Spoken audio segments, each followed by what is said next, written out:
Hola, bienvenidos de nuevo. En este episodio vamos a ver uno de los conceptos fundamentales del aprendizaje y este concepto es el concepto de regresión. Entonces vamos a ahondar más en los detalles de esta regresión. Para ello vamos a suponer que nosotros llevamos un registro de lo que cuestan las casas en la Ciudad de México. Vamos a suponer que nos dedicamos a la venta de bienes raíces. Entonces tenemos un registro de lo que cuestan las casas en cuanto al tamaño. Vamos a poner aquí el tamaño de la casa y en el otro eje tendríamos el precio.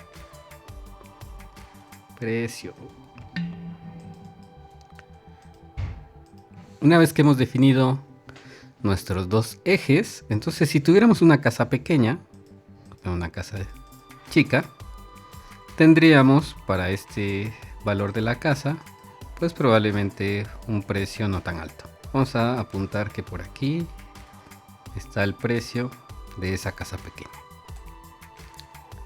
Si tuviéramos una casa más grande, vamos a suponer de varias habitaciones, etcétera, su precio sería más alto.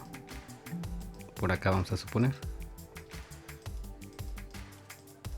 Así que tenemos un registro, pues no solo de estas dos casas, sino de varias casas que se han vendido a lo largo del tiempo.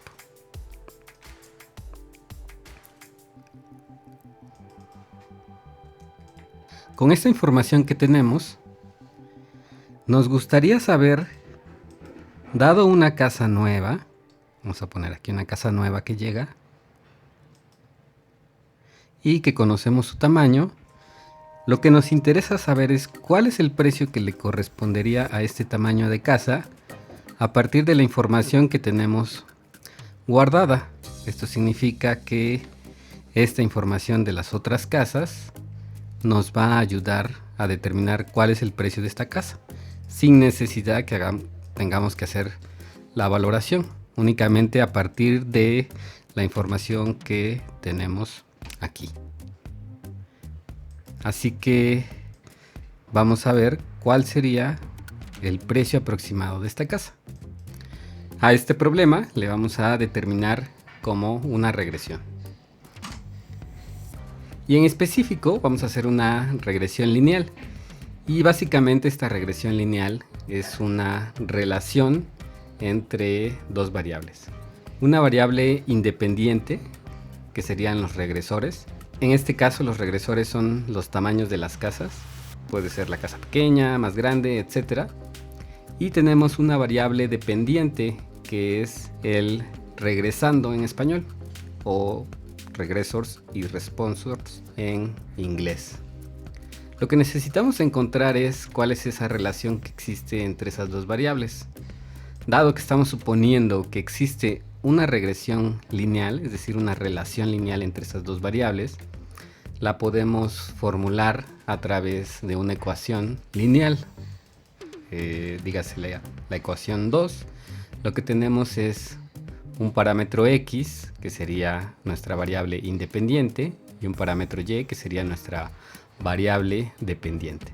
Entonces tendríamos que, para diversos tamaños de casa, que serían la variable x, tendríamos diversos valores de esa casa.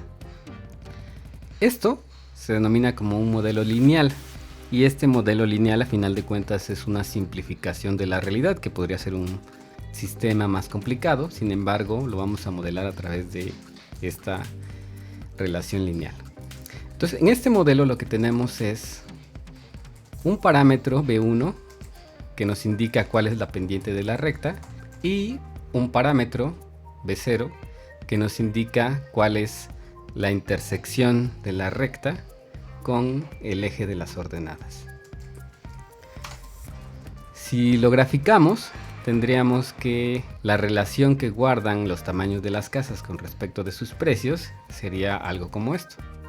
Entonces, para diversos valores de tamaños, tendríamos cuál es su correspondiente valor en precio. Y aquí tenemos modelado esta ecuación de la recta. Entonces, si podemos notar, pues para cualquier tamaño que nosotros coloquemos aquí, vamos a obtener su correspondiente precio. ¿Cuál es el problema? Y regresamos a la diapositiva. ¿Cuál es el problema que tenemos? Que solo tenemos ciertas mediciones, pero no conocemos cuál es esa recta. Así que lo que hacemos es modelarlo mediante un modelo de regresión lineal simple.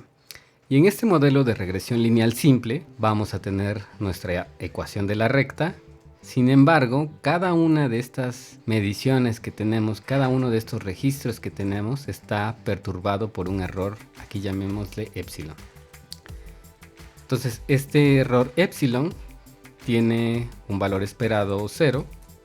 Esto significa que normalmente el error está centrado en 0.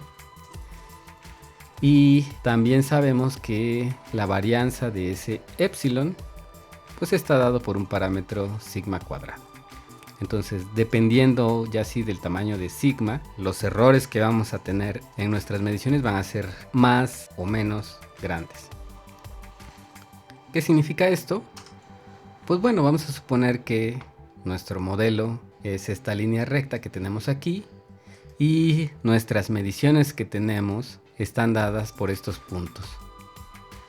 Si nos damos cuenta, estos puntos no están exactamente sobre la recta, sino están un poco más arriba o un poco más abajo. La diferencia que existe de estos puntos con respecto de la recta es el error que nosotros estamos modelando. Entonces, estos serían los errores epsilon 1, epsilon 2, etcétera, hasta epsilon 5. Y si nos damos cuenta, el valor esperado de este modelo es precisamente la recta. ¿Qué significa que el valor esperado sea la recta? Bueno, pues por alguna forma decirlo, aunque nosotros incluyamos todos los errores, el modelo real está centrado en la recta. El problema ahora que queremos nosotros acotar es cómo nosotros determinamos los parámetros beta 0 y b1 que van a hacer que se ajuste nuestros datos a la recta que queremos. Entonces, si nos damos cuenta, estos serían los parámetros beta 0 y b1, regresemos, de la recta original.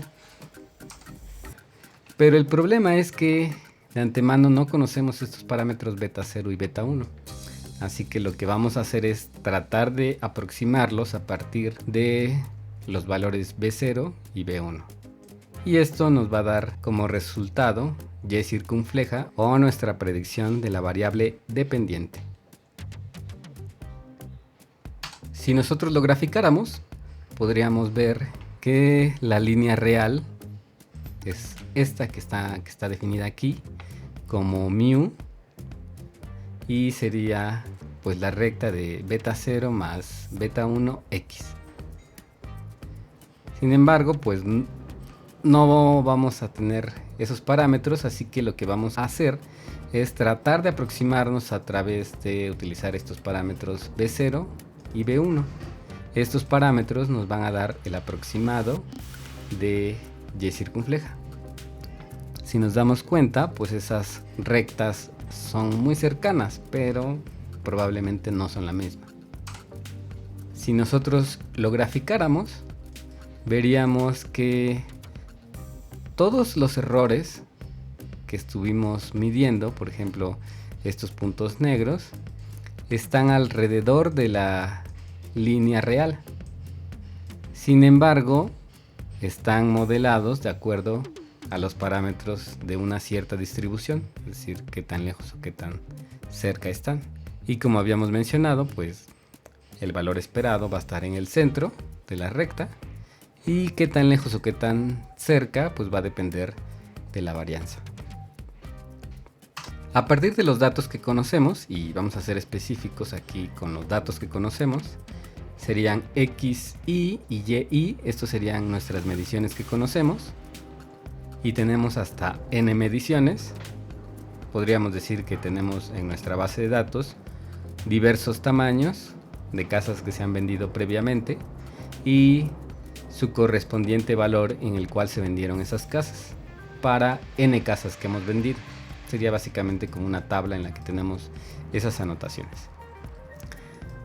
Y tenemos un modelo que nosotros vamos a aproximar a partir de proponer una B0 y una B1, que nos va a decir pues una recta que se aproxima a estos datos.